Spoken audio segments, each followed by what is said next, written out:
YouTube! Sound like creepy crawler yet? I don't know. Captain Mildew here today. Yeah. Got a little time to make a little progress. Let's get right into it.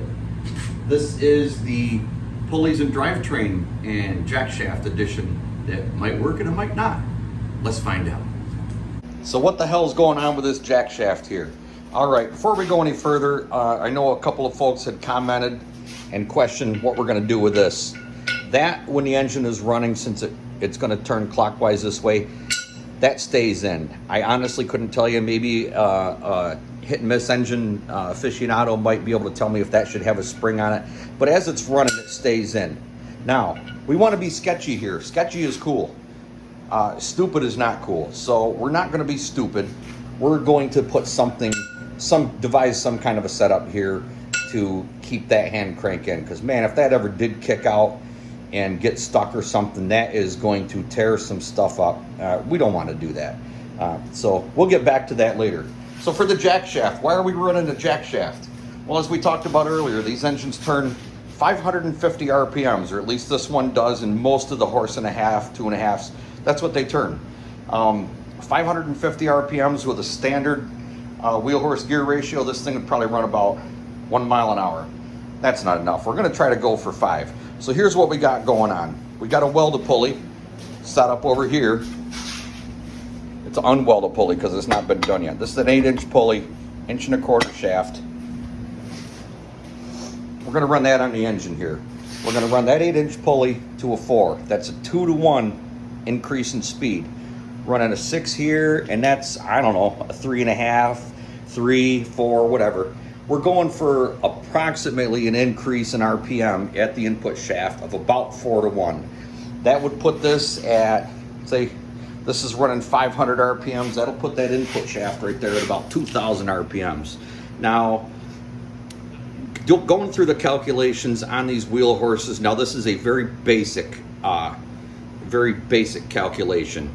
1-to-1 pulley ratio. If you've got your standard small engines that turn approximately 3,600 on a governor, 1-to-1 ratio. If this pulley's turning 3,600, you're going to run approximately 9.5 to 10 miles per hour.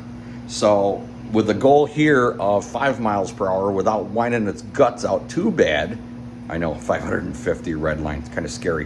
This thing shakes like a son of a bitch at 550 RPMs. So figured if we can go for 2,000 RPMs about here, that should get me 5 miles an hour.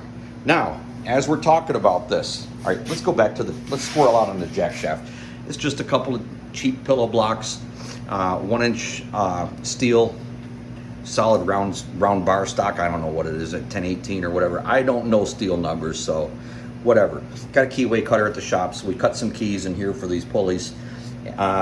Not a big fan of what we've got going on here. That pulley's really running outboard of these pillow blocks. Excuse me, that's part of the reason for going to a 1-inch shaft. I suppose there could be some deflection, but again, this thing's not turning 1,000,000 RPMs. We're not going nuts with it. I think it'll be fine. If we run into any issues, I can always run another support bearing out here, but we're trying to keep it kind of simple. This is how you rip your arm off right here. Whee! All right, so we went ahead and punched that hole right there and actually got it pretty centered up too. Everything's pretty much going together. This is what we're doing right now. This is pretty self-explanatory with our drive right here with our belts. Got to work on a clutch setup right here and came up with this idea. Here we have the old deck lift arm that, don't have to explain tractors to y'all, but that lift arm is going to be over here. Cut the end off that. We're going to make another piece down in here to extend that. We're going to go over here and have this coming out the side with an idler on it.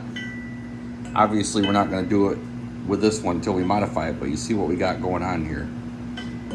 We're going to do that for a clutch. We'll be able to utilize the deck arm. Yeah, of course we're going to have a hand clutch on this thing. I think that's just the coolest. It's like having a stack. You have to, right? We'll have a hand clutch right there. Engage and disengage. As far as this belt here, that obviously there'll be another pulley here.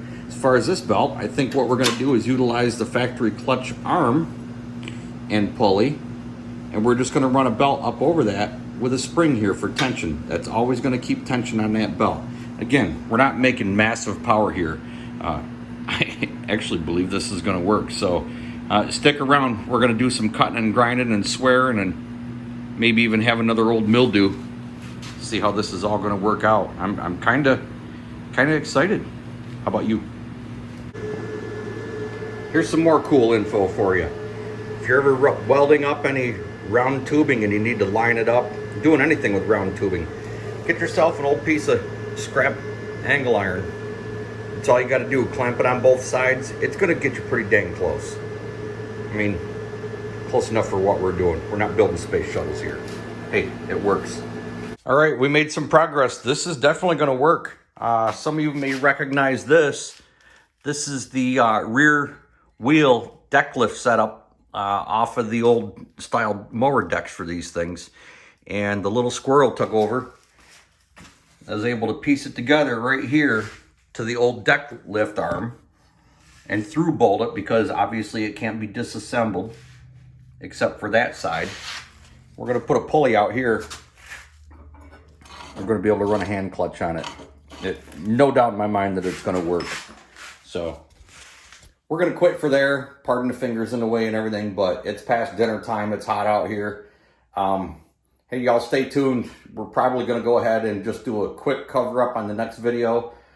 Pretty much stabbing the thing together and taking her for a test run. So stay tuned. Thanks you all for tuning in. Yeah, I'm turning in. See y'all. Be good.